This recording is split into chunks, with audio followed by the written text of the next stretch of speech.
Have you ever seen a child react like this? Hey, no, give me the iPad. After a phone or tablet was taken away from them? What? What's gonna happen? What's gonna happen? Because we just investigated this trend. Mommy, Mommy. Oh, not right now. Mama, will bring the iPad back later, okay? And the results are disturbing. Netfam, if this reminds you of a kid in your life right now, you definitely cannot skip this video. And the data I'm about to share with you is essential for anyone living in today's time. He's just always in his own world. He really quiet for real unless he know you. This is the dark future of iPad kids, also known as the Generation Alpha. Apparently, this 8th grade kid cannot spell a single word correctly on this list. We're talking about anyone in your family who is 13 years old or younger right now. Kids who were born at the same time as the iPad in 2010. Kids who at 8 years old already had their first phone. And they're the only humans in the history of the world to have grown up with a gadget as a babysitter. Mama, will bring it back, okay? I mean, some of these kids haven't even experienced what it's like to get dirty and play outside with neighbors. They literally cannot comprehend a life without social media. And sadly, their parents have chosen the easy way out, using the iPad to shut them up. And don't get me wrong, I can kind of understand you. Many of you parents are just tired. That's why you do this. At least I want to hope so. But see, the temporary relief of 5 minutes when you're letting a gadget take care of your crying child has a permanent curse in exchange, and it lasts for a lifetime. And it's important to say that this isn't just my opinion. This is data. Just recently, school teachers came out saying these iPad-raised kids are doing really bad. Teachers who have taught their entire lives are just up and quitting their jobs now because they can't handle these kids anymore. The iPad kids are out of control. They can easily tap on touch screens, but cannot do basic things like reading or writing. They quite literally don't have the muscles built in their hands to write properly or have the stamina to write because these kids weren't using their hands enough as children. They tend to also get lower scores on language and critical thinking. And sure, they know how to navigate digital apps, but in exchange, they are years late in their education. I teach 7th grade, they are still performing on the 4th grade level. Are you joking right now? And these are future leaders, our future doctors, our future nurses, our future... Please. And because many of them were pretty much raised by an emotionless gadget that doesn't care about them, they're growing up to be, well, the same way. Having to teach and work with you guys as children has been the most traumatic experience of my life. They don't respect any authority. You ask them, can you stand in your designated spot? They're telling you no and shut up. They're throwing things at each other. For more data, if your child is getting more than 2 hours of screen time daily, a long-term study has showed that they are likely to have emotional, social, and attention problems. Kids cannot read. They cannot write. They are ill-mannered. Since looking at the screen for a long time limits children's ability to read faces, they get a harder time learning social skills and even empathy. Which leads to kids who might act like this.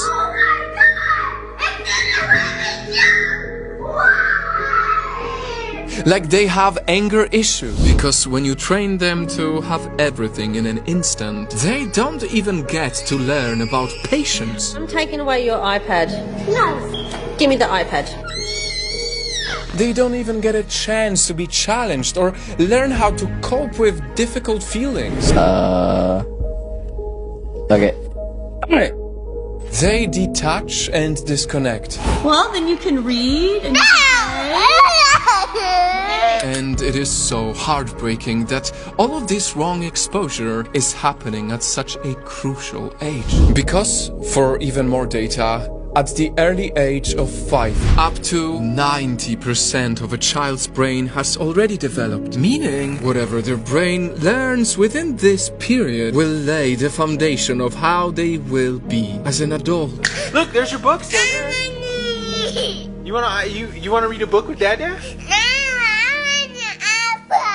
You want an iPad? And guys, the reason why this is so urgent is because when it's too late to catch up on all these things because your child or your sibling or whoever was too busy only watching the screen, scientifically, it might be too late to revive them later on in their life. But I take a closer look and she's playing a YouTube short and the mom looks pissed, like she is totally out of it. Only time will tell how bad it could get. But given the alarming data in 2017 that nearly 80% of children have access to a tablet and that 1 out of 4 preschool-age kids has a digital device, we might be raising an entire generation of future adults who will not know how to innovate because they rarely played with toys that sparked their imagination. They probably have no imagination because their brain hasn't actually been forced to come up with any original thought. Who are more short-sighted than ever, ironically more connected but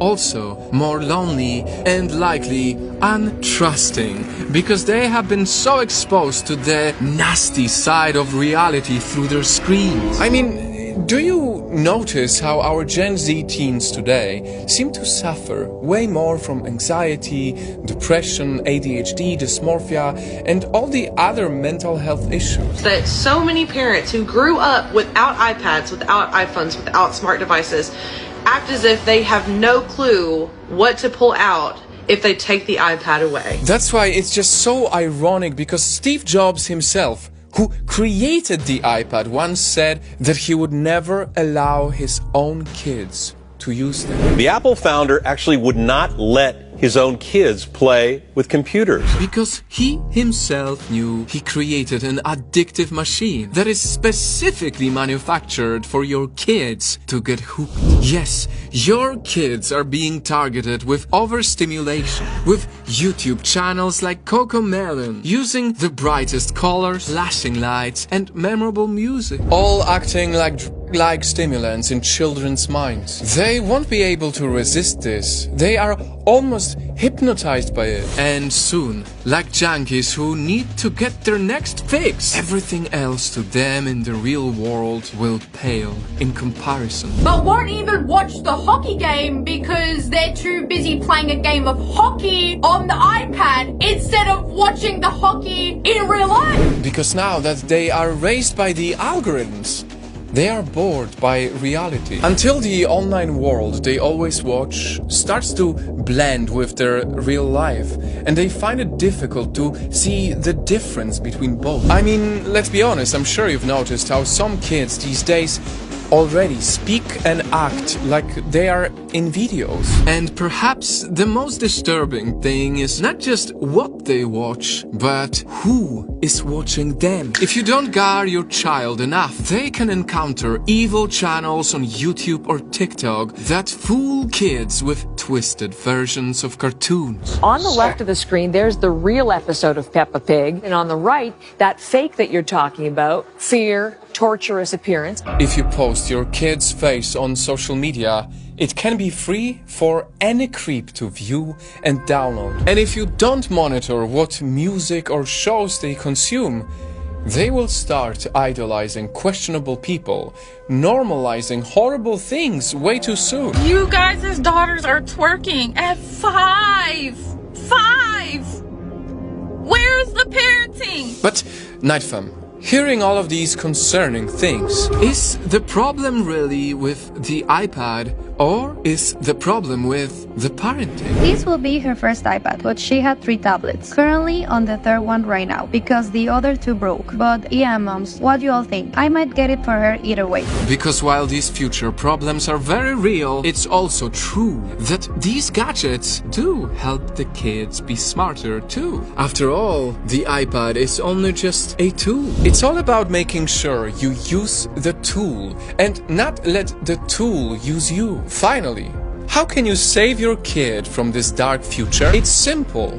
embrace being a parent and let your kid be a kid. When they throw a tantrum, talk to them through it. Don't just give them the tablet to get peace. That's why the iPod's up there on top of that cupboard, so little boys don't get it. Let them go outside and touch grass. Let them have the same rich childhood you had. Because boredom is really where their creativity can shine. And if you absolutely have to give your kid that iPad, make sure they are at least 3 years old, and please keep it to a minimum until they learn to never look for it anymore. What do you want? I want the iPad. I told you can't have it. Until they finally realize that real life and real experiences will always be way more special. I need everybody else in my generation to promise that we are not going to raise iPad children. Please. Night fam, with an open heart and genuine interest to make this world a better place, please share this video with your friends and family. If you believe that iPad kids deserve a better future. And if we care enough to make this come true, we should start by giving them a better childhood.